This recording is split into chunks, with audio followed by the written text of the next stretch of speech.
social things that it says. So when Far Beyond the Stars began, I thought, oh shoot, it's another cheesy holodeck episode. Like, what's gonna happen? Because you see Nog as the paperboy, and then it started moving, and I was so impressed. I think it's one of the most incredible television episodes of any series of anything that I've ever seen. And then I read voraciously about it, and I know that you wrote and directed. Just directed. Well, it was phenomenal, and I was wondering if you could just talk about Far Beyond the Stars a little bit. Okay, Ira Bear, came to me or called me. And that's how it is. Producers are on one side of the lot, soundstage on the other. I went over there. He said, I have this idea, and I want to know whether you are interested because you will be in front of the camera, but I also want to know if you want to direct it. I said, well, okay. And I thought so many things about it because of the writing of it. Because it talked about 1953, because it talked about, who we are, who we were, at least. But this idea of this brown man writing or projecting this vision of a science fiction, well, not a show, but this thought, I thought that was incredibly clever. You know what I mean? I thought it was. I mean, in addition to the which that we got a chance to see the people, people not having to get up at 4 o'clock in the morning to put the prosthetic stuff up. I know they were grateful for that. Then in every department, art department, etc., then people get to expand this thing. We are no longer using phasers, you see. Interesting story about that. We got a memo, I guess it was during the first season, which said from the security department, do not point.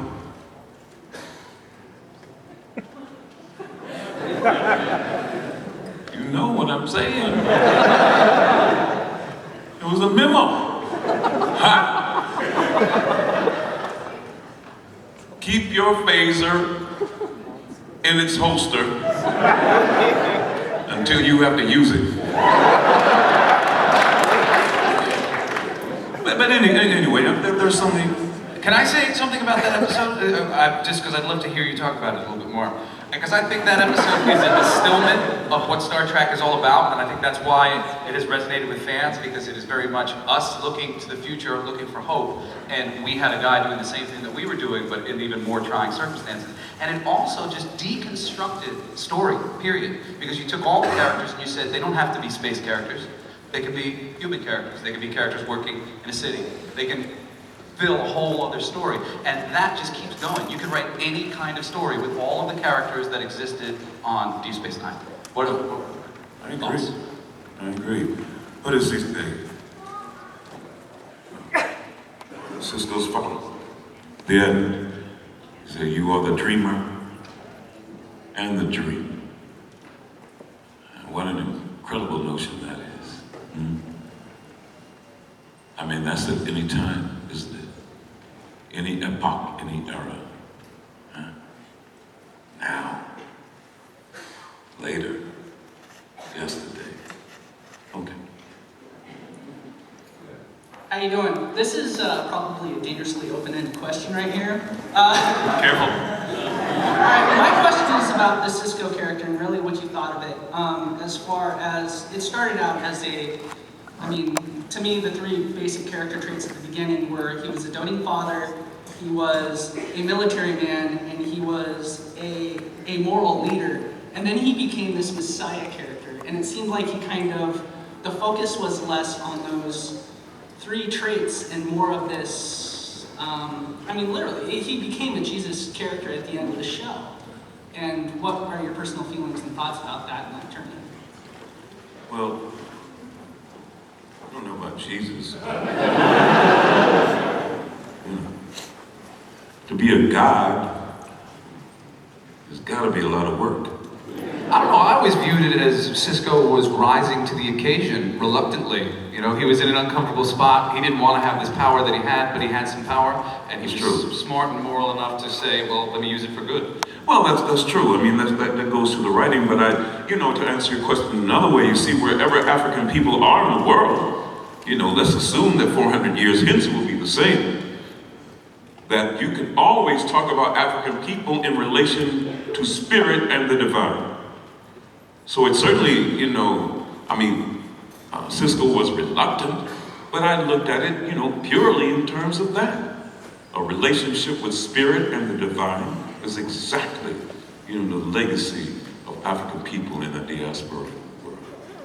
So, in that writing, as they took it, like I say, I would rather see my child grow than be God. Thank you.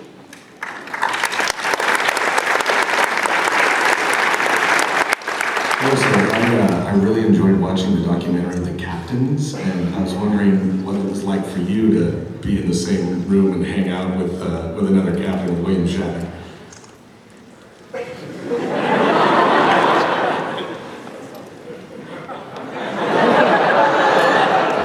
What did you think of the movie? I thought it was really insightful. Oh, I was asking Avery. I was watching it going, now that the captains are watching this movie, the captains, what do they think? I found it to be absurdly interesting.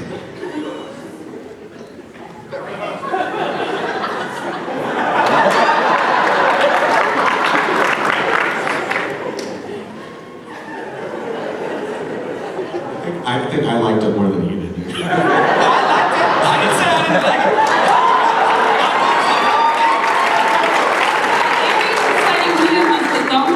I'm going to do a little bit of housekeeping. At the end of this session, we're only going to be using the doors on that side of the room for exiting. These doors will be used for entering, and that will be exiting. So just to give Avery time to decide who he's going to bunk more. That door is for the exit. Entrance. That one is exit. Yeah, so you might want to head to that one, Jesse. Exit. I know I peed already. I'm good. Thank you.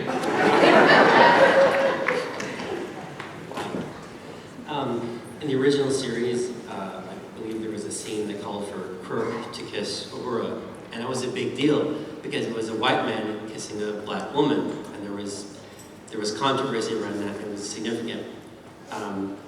Benjamin Sisko, do you feel it was significant in television or in society that the leader, the captain, the commander, the kind of leading figure was black? Or is it just he was a character, he happens to be black? Or is it, did it really mean something? It means something to me? Either to you, or do you feel like, wow, this is actually a big deal. I'm getting to do something that I think is important. Oh no, I didn't think that at all. Okay. No, I'm just telling you. No, I'm telling you. No.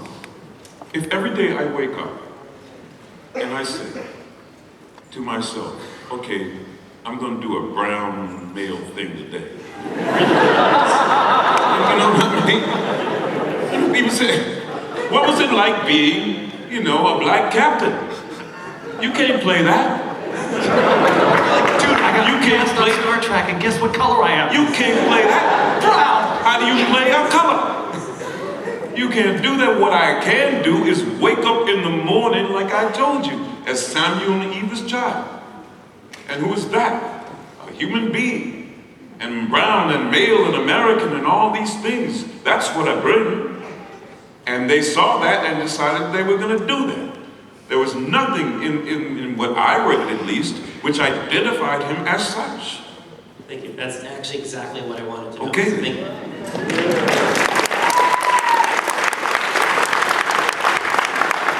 I just want to say tremendous amount of respect for you. Excellent. But my question is about the Deep Space Nine episode In the Pale Moonlight, which was somewhat controversial.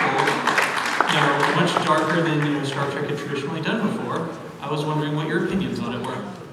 Well, the fact that, ostensibly Cisco is talking to the computer, and I'm looking straight into the camera, talking about it.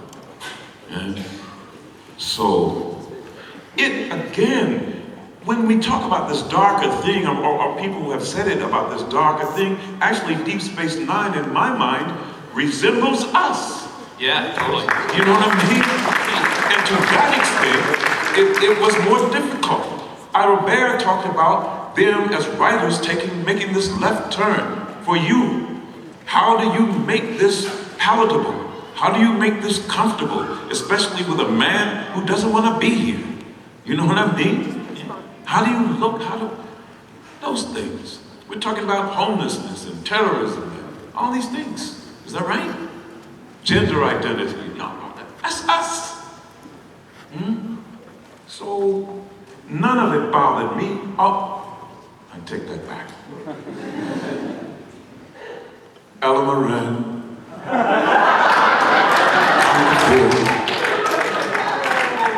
Ella Moran, then 3. No. Other than that, I was cool.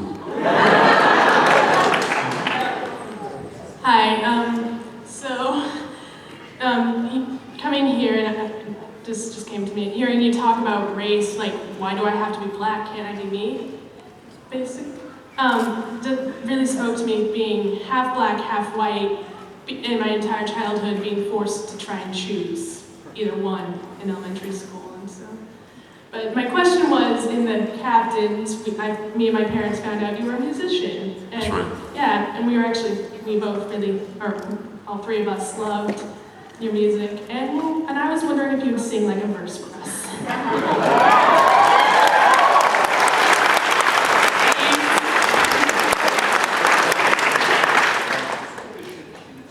Okay. Before we part.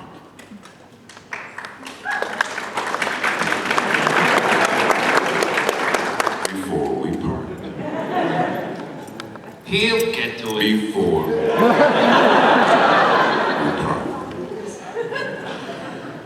I'm studying you, Avery. I want to be able to take apart everybody around me like you do. So good.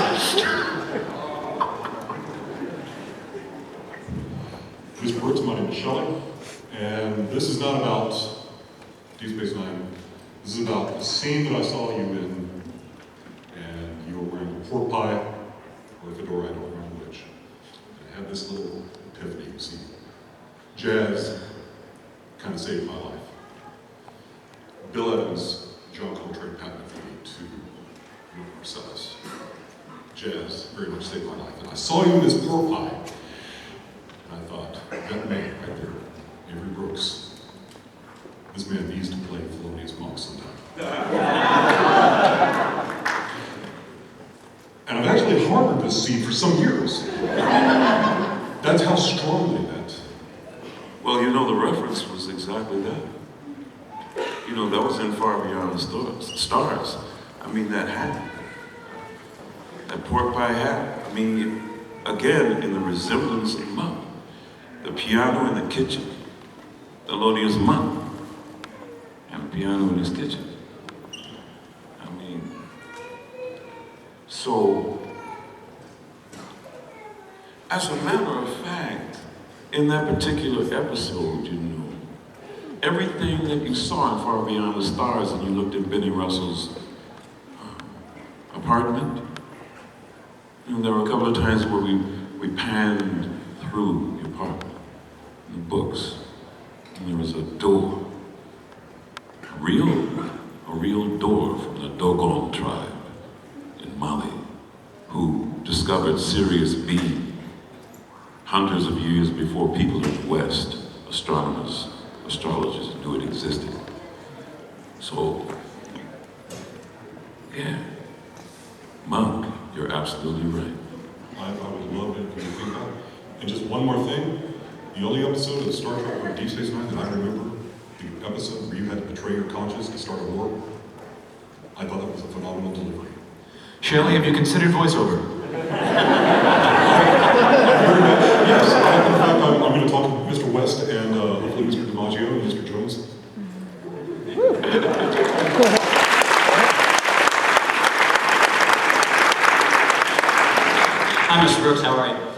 Hey, probably the most moving episode that I remember from Deep Space Nine was The Visitor. And the reason why that was so moving is because your performance with different versions of your different ages of your son, Jake. Oh, dude, I was trying to remember what the name of the episode is. That is my favorite Star Trek episode ever. I cry my eyes out every time it's on. Okay. You know, I'm trying to remember the title. Sometimes you said and that's moved me before I was a father. Now that I am a father, I feel still very moved by it. And I just wanted to know how you prepared for that particular performance. Oh, no, this, the preparation is, every day is brand new. You wake up every day with the full knowledge after you are awake to be grateful for this day. And therefore, you go to work, whatever it is. We talked about it at the very beginning. All I'm interested in is telling the truth. See? So it's so simple in another way, because I loved Sirach Lofton then, and I love him now. You see?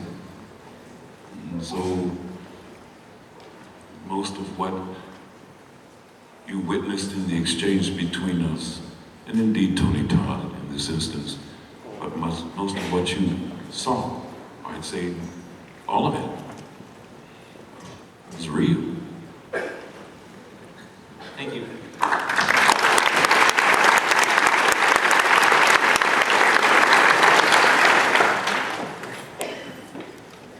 Growing up watching the Deep Space Nine, I remember thinking this is wonderful, this is awesome. And I loved your character, and I loved the way that you acted. And it was confusing to me at the time when that series ended, I didn't see you in anything else. I had this idea that these actors would go on to continue and doing. And it wasn't until later that I found out about your music career, about your theater career, that you sing opera, that you do all of these things. So you're a man of many talents, basically. So what makes you decide to go from theater to movies to Shivi? Is there anything that particularly that you made the choice, or is it that you just are drawn to certain projects? Well, honestly, I was going to say something really dishonest to answer your question. I was going to say money. That's not true. Because, well, we only have this time. So Gordon Parks, a man who I'm greatly admired and worked with, you see, great filmmaker among other things, really a Renaissance man he was. Well, he said, if you can't look in the mirror after you've made a decision, then it's not the correct one. If you can look in the mirror and you can tell your children about it, then you're all right. That's all I've ever done. Thank you.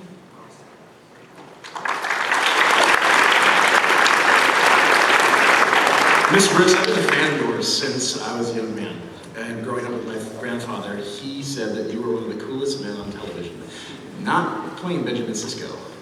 You want to learn how to take apart a room? Hawk. I never wanted to be a bald black man ever. I looked for those glasses. I just would love to hear you say, Spencer. Please,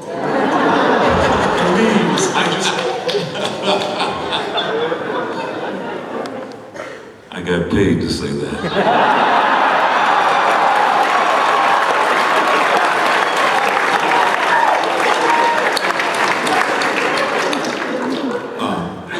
You never played him as a sidekick? No. We got like 5. Professor Brooks, two-part question. Is there a role you'd like to play either on stage or on film? And what is that role and why? And if you had the resources to produce a film about anything you wanted to produce, produce or about anybody you wanted to do, what would it be? Well, I can answer the second part of the question first. Paul Robeson.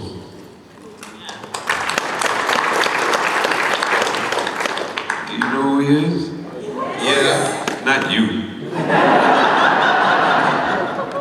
Do you know who this man is? No. Okay then. Look him up on your phone. We only have a couple of minutes left. Paul Robeson. Yeah. One of the greatest Americans that this country produced, arguably in 20th century. You can't name anybody else. I mean, who had a more lasting impact globally in the 20th century. Globally, in this man. Of course, there's Martin Luther King who came later, but I'm talking about the beginning. In the world. He was talking about apartheid and democracy and all those things before world leaders were talking about. They weren't talking about it in here. Sure. Paul Robeson. And the answer to the first part of your question, no. I mean, whatever comes. And I can look in the mirror, that's what I'll do. Thank you. Yeah.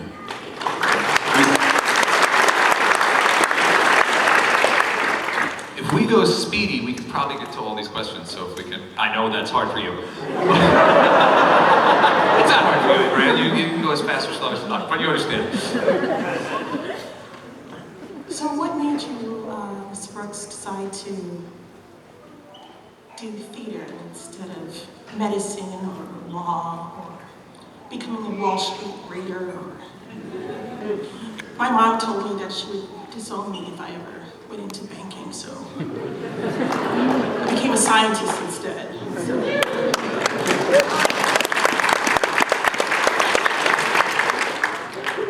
Well, okay. I wanted to go to Mississippi.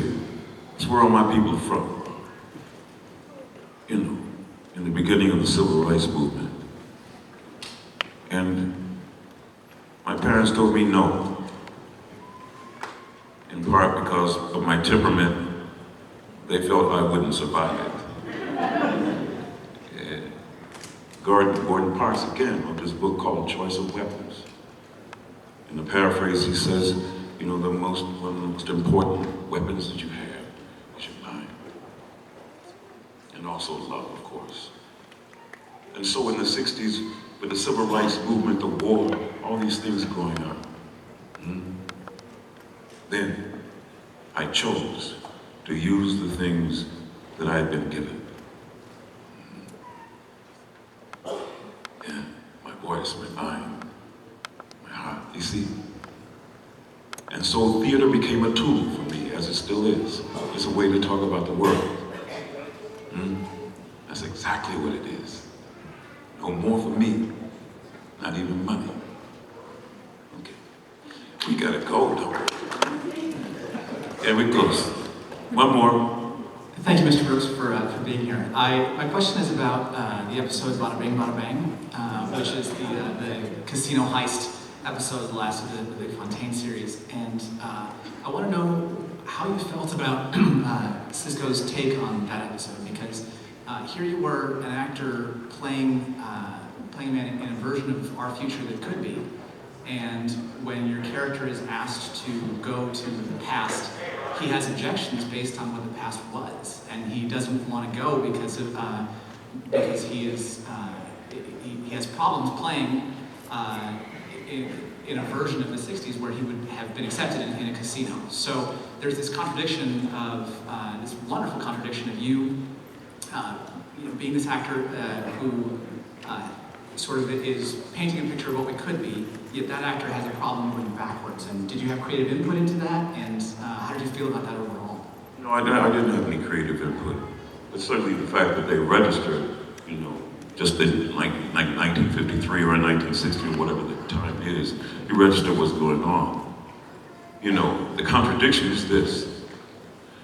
We were shooting in the very beginning and during the pilot, and oftentimes we worked till 2, 3 o'clock in the morning. Yeah. So we're not the only company still shooting, but yeah, we're late. So, you know, the cars are going, you know, the gate, through the gate, you know, the arm of the, you know, comes down, line of cars. And then when I get there, the gate comes down. And so security says to me, open your trunk. I said, no. No. Why? I mean, all these other cars just, yeah? Why? What do you think I have in this Volkswagen Rabbit? I mean, you're looking conspicuous. You think, what's in there? The Defiant?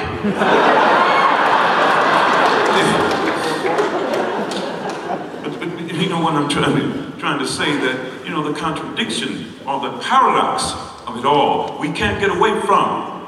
You see what I mean? I mean, I wish sometimes that were true. I mean, the fact that I played Cisco, you know, would make some kind of difference in the street. No, only on the street. You see what I'm talking about? And most importantly, in your hearts and minds. That's what I said to you in the very beginning, you see? Because the contradictions are evident. They are inescapable, in a way. You with me? Okay. Thank you. Now, you. Nice boots. Yeah, old friends.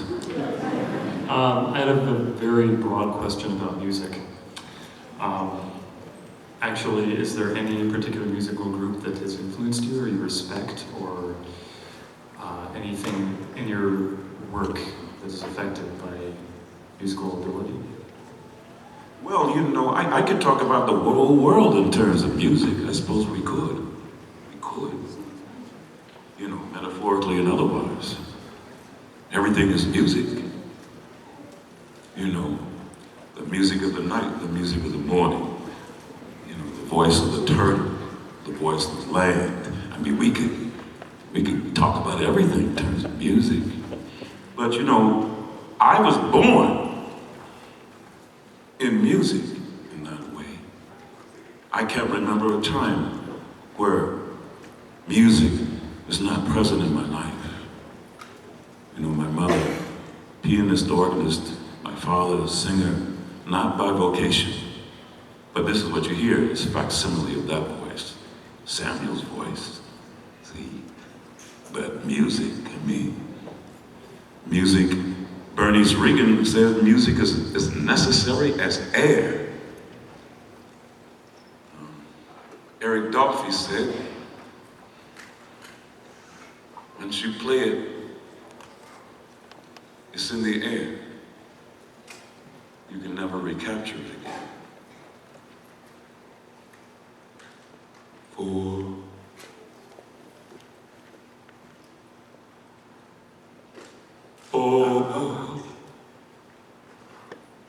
we know we may never meet again. Before you go,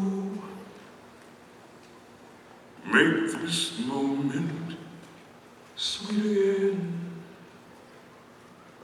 We won't say goodnight until the very last minute. I hold out my hand, nothing but my heart will